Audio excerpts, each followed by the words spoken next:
We have Professor Robert Patman coming on and joining in with us. Let's just bring him in and say, good evening, sir. How are you? Good evening, Pat. Merry seasons to you and whatever we're Thank supposed to you. say at this time of year. We have brought you on board to have a bit of a chat about New Hampshire, what's Yep. happened with the American election, the GOP primaries today. But we might also throw a few Houthi and 6 New Zealanders going to join in the fight questions at you as well as we go through. But this is what we advertised. This is what we brought you here for. New Hampshire presidential primary election results are in. Donald Trump wins about 55% to about 44%. Nicky Haley was said to be a real good shot for this. But I guess an 11 to 12% win is still a pretty handy win for Donald Trump, and a lot of people are saying that this might be the end of it for anybody else. So firstly, what do you think of the result, Trump winning New Hampshire? I don't think it's quite as good as many people are depicting. I was struck by that many commentators have said, well, Trump's got it completely sewn up now.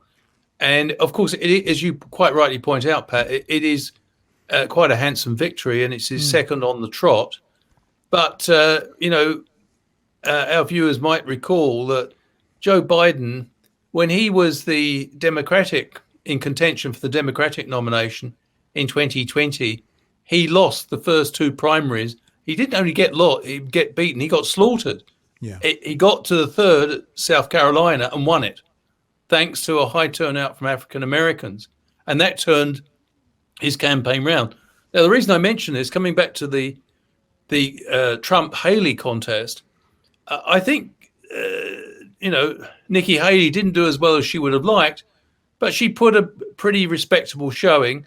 Yeah. She reduced Trump's lead over the nearest rival in this contest. In the Iowa caucus contest, Trump won by even more. So, in a sense, Nikki Haley, she's still got dozens of primaries to contest in.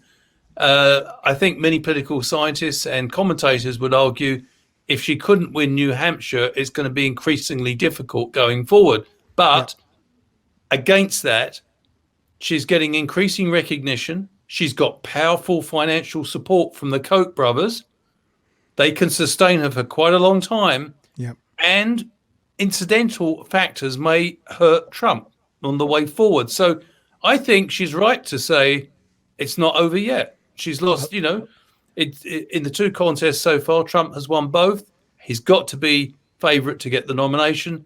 But, I think we've been around politics long enough to know things don't always go according to the early rounds of a contest. No, that's very true. I like how you say incidentals, and I think those incidentals are 91 felony charges or whatever it is, and 4 court cases. Just an incidental, But he could. I mean, a lot of people are saying of Trump right now, he wins or he goes to prison. So it'll be interesting to see, therefore, what's going to happen. Yeah, it will be, and I do think the distractions are likely to become quite intense for Mr. Trump because he's. As I understand it, he's facing the next round of legal proceedings in March. It's not far away, and that will be in the sort of middle part, or not quite the middle part, but still the formative stages of the primary process. So, I mean, I still think from Haley's point of view, the crucial thing she's got to do now is, I suppose, to build on the recognition that with DeSantis dropping out after the Iowa caucus, that she's the alternative, and she's got to try to present herself as a credible alternative. Whether she'll succeed in that, I have no idea. But I wouldn't count her out yet. There were some commentators in the States. Well, there's always a commentator you can find to say something. But there were some saying that she may well drop out if she loses New Hampshire. But she's come out quite recently saying vows to fight on. I wonder if part of her tactic in vowing to fight on, I mean, I hear what you're saying, right? What do they say? A week is a long time in politics. Yeah. But looking at the polling, yes, she's not doing particularly well. New Hampshire seemed to be her best one. And if she had won New Hampshire, that would have then perhaps given her not just, her recognition growing, but actually some wind in her sails to say, look, I can beat him. But the other thing is, if Donald Trump does end up being tied up in courtrooms and perhaps for longer, and maybe can't be the nominee for various reasons, they need to have a second choice. And I wonder if she's just sticking around for that. Possibly, but I think also sometimes politics can be a bit of a long game. We tend to look at each contest in themselves, and that's fair enough. But I think there's also a sense with someone who was third, considered to be the third candidate of the three front runners.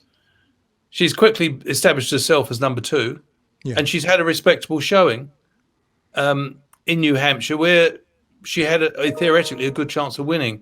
Yeah. But I think she could build on this. And the South Carolina is going to be important for her. I don't think she'll win South Carolina.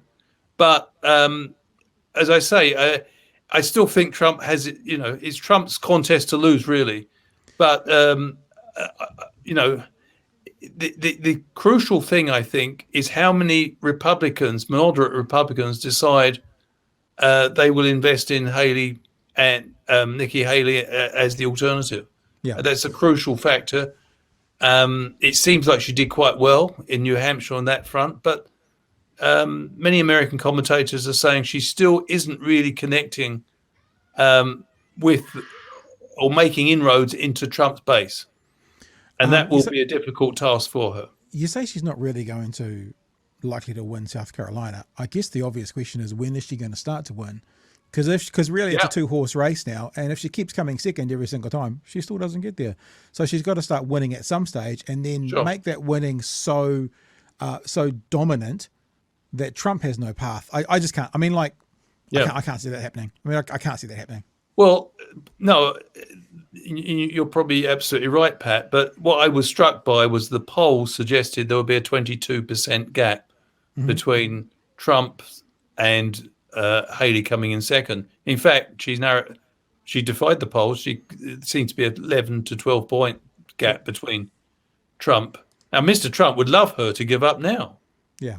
I found it interesting that he was so frustrated with the fact she's remaining in the race. And if these legal problems mount, even some would-be Trump supporters might decide that they can't have a person in a presidential contest against Joe Biden, who it looks like Biden will get it. Yeah. Who's got just huge legal problems. I don't know, but I think it would be premature to count Nikki Haley out at this stage. Right.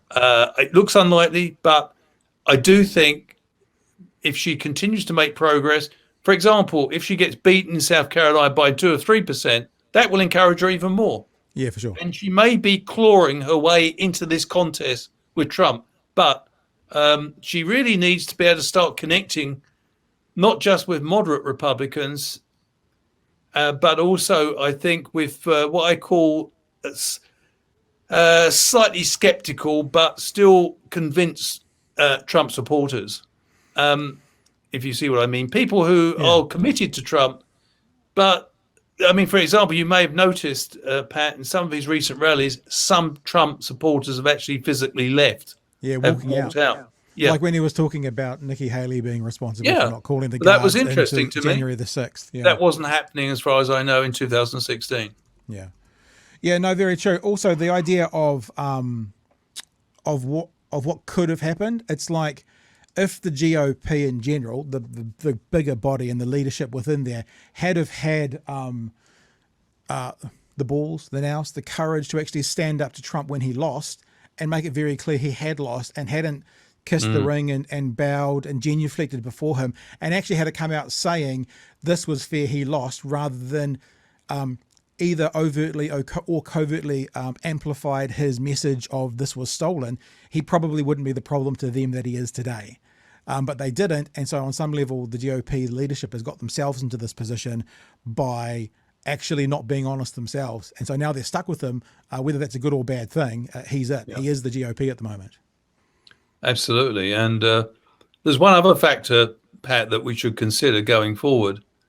And that is if Mr. Trump, as he progresses through the primaries, even if he continues to win, if he looks like he can't beat Biden, and a lot of polls at the moment have him beating Biden, Yep. but if that changes, one issue that Biden's already playing is the fact that Mr. Trump is a threat to democracy, which actually, surprisingly, has strikes quite a chord amongst the moderate Republicans, in particular in the Republican Party. So, yeah, there's some things going forward that might also dissipate support for Mr. Trump, even amongst some of the diehards, if they believe their representative has no chance of displacing Biden.